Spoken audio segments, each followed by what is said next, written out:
বিসমিল্লাহির রহমানির রহিম। আমি এখন সিলেট হযরত শাহজালাল রাদিয়াল্লাহু মাজার এবং হযরত শাহপরান রাদিয়াল্লাহু মাজার ঘুরে দেখব। আর দেখব এই মাজারে মানুষ কেন আসে, মাজারে কি দেখে, মাজারে আসে কি জানার চেষ্টা করব। মাজারে আসা এরকম দুই একজনের সাথে কথা বলার চেষ্টা করব এবং হযরত শাহজালাল রাদিয়াল্লাহু কত সালে বাংলাদেশে এসেছিল, হযরত শাহজালাল রাদিয়াল্লাহু জন্ম কোন দেশে, সকল বিষয় টুকিটাকি তথ্য জানার চেষ্টা করব ইনশাআল্লাহ। এই জন্য আপনাকে পুরো ভিডিও দেখতে হবে। এ মিডিয়া 28 এর পক্ষ থেকে স্বাগত জানাই। আমি আব্দুল আলিম। আমরা এখন সিলেট ঘুরে দেখব সিলেট হযরত শাহজালাল রাদিয়াল্লাহু মাজার এবং হযরত শাহপরান রাদিয়াল্লাহু মাজার। আমি খুব সকালবেলায় মাজারে এসেছি, কিন্তু এত সকাল হওয়া সত্ত্বেও মাজারে প্রচুর পরিমাণ লোক ছিল, অনেক লোকের সমাগম। আমার কাছে মনে হতেছে প্রচুর পরিমাণ টুরিস্ট ঢুকেছে আজকে এই সিলেটে। হযরত শাহজালাল রাদিয়াল্লাহু মাজারের প্রতিটা জায়গায় প্রত্যেকটা কানায় কানায় ভরে গেছে টুরিস্ট দিয়ে। এখানে আসে এক একজন এক একটা মন মানসিকতা নিয়ে। কেউ কেউ মাজারে আসে কোনো মানসিক নিয়ে, অনেকের জটিল অসুখ হয়, সেই অসুখ ভালো হচ্ছে না, তখন এই মাজারে মানত করে যে আমার অসুখটা ভালো হলে আমি মাজারে এত টাকা দিব বা মাজার জিয়ারত করব। মাজারে এসে প্রচুর কবিতর চোখে পড়লো আমার।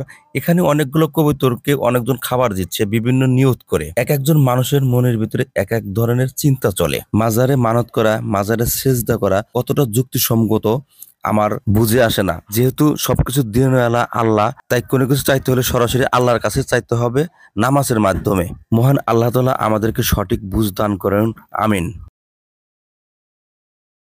এখানে একটি পুকুর দেখা যাচ্ছে, সেই পুকুরে বড় বড় শোল মাছ আছে।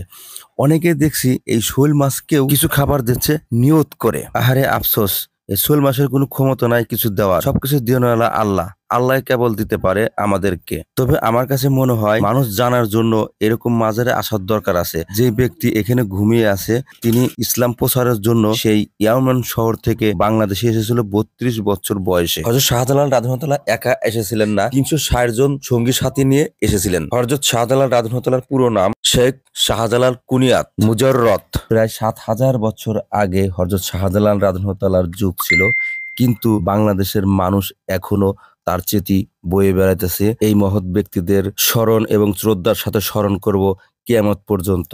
এদেশের মুসলমানেরা মাজারের সামনে বেশ কিছু দোকান আছে যেখানে বিভিন্ন আইটেমের জিনিসপাতি বিক্রি করা হয়। আমিও কিছু জিনিসপাতি কিনলাম বাচ্চাদের জন্য। আপনারাও আসলে কিনে নেবেন বাচ্চাদের জন্য, মাজারের জন্য কিন্তু কিনবেন না। মৃত্যু মানুষ কখনো খেতে পারে না। অনেকে আবার ছাগল হাঁস মুরগিও নিয়ে আসে এই মাজারের উদ্দেশ্যে। সবাই কিন্তু একরকমের না। আমি কথা বলবো এক ভাইয়ের সাথে, সবার সাথে কথা বলা যায় না, দেখে শুনে এই ভাইকে পছন্দ হলো। আমি জিজ্ঞেস করছি, ভাই আপনি কোথা থেকে আসছেন? হবির বাড়ি থেকে আসছি। আমরা আজকে সকাল 6টায় এখানে নামছি। নামার পরে আমরা এখান থেকে 8টায় আবার যাব জাফলং। বাজারে আসছি আমাদের শাহজালাল শাহপরানের মাজার জিয়ারত করব। তারপরে এইখান থেকে আমরা জাফলং ঘুরবো, ঘোরার পরে আবার বাসায় ব্যাক করবো রাতে। হ্যাঁ, ভ্রমণ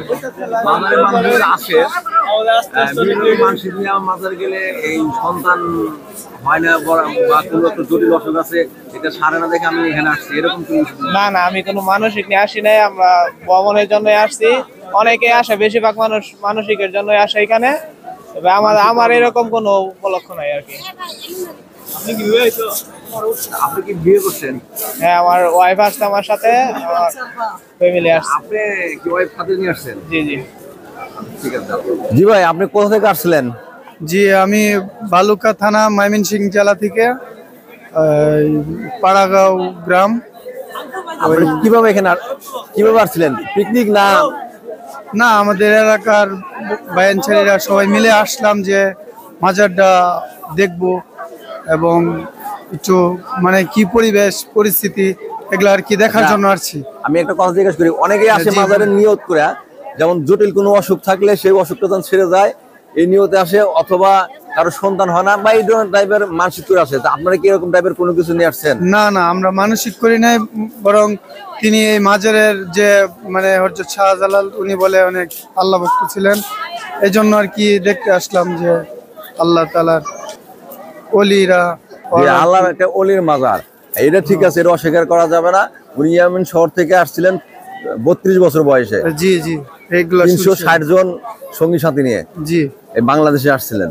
হ্যাঁ, এটাই আমরা আমাদের এলাকাতে শুনছি আর কি, যে ওর অনেক কি আছে, এজন্য আসলাম যে দেখি আল্লাহ মাজারটা দেখে যাই এবং দেখতে আসলাম আর কি সবাই মিলে। মাজার দেখা পরে আর সিলেট আর কোথায় যাবেন, কোথায় যাওয়ার নিয়ত স্যার? আরো অন্য জায়গায় এই যে জাফলং যাব আর চা বাগান যাব। আচ্ছা, দোয়া করি আপনাদের যাত্রা শুভ হোক। অত্যাচারিত রাজা গোরগোবিন্দ শাসন আমলে হযরত শাহজালাল রাদিয়াল্লাহু সিলেট ভূমিতে আসেন এবং আল্লাহ তাআলার অশেষ নিয়ামতে গোরগোবিন্দকে হযরত শাহজালাল রাদিয়াল্লাহু পরাজিত করেন এবং ইসলাম প্রচার করেন। হযরত শাহজালাল গোরগোবিন্দকে পরাজিত করার পর সিলেটকে তাই হযরত শাহজালালের পূর্ণভূমি মনে করেন সবাই। হযরত শাহপরান রাদিয়াল্লাহু হযরত শাহপরান রাদিয়াল্লাহু হযরত শাহজালাল রাদিয়াল্লাহু বোনের ছেলে। হযরত শাহপরান রাদিয়াল্লাহু অনেক দিনদার, পরহেজগার, সুফি সাধক ছিলেন। প্রিয় দর্শক, যদি ভিডিও ভালো লাগে থাকে তাহলে একটা কমেন্ট শেয়ার দিতে ভুল করবেন না। আপনাদের কমেন্ট শেয়ার আমার আরেকটা ভিডিও বানাতে উৎসাহ যোগায়। এই ভিডিও এখানে শেষ করছি। আল্লাহ হাফেজ।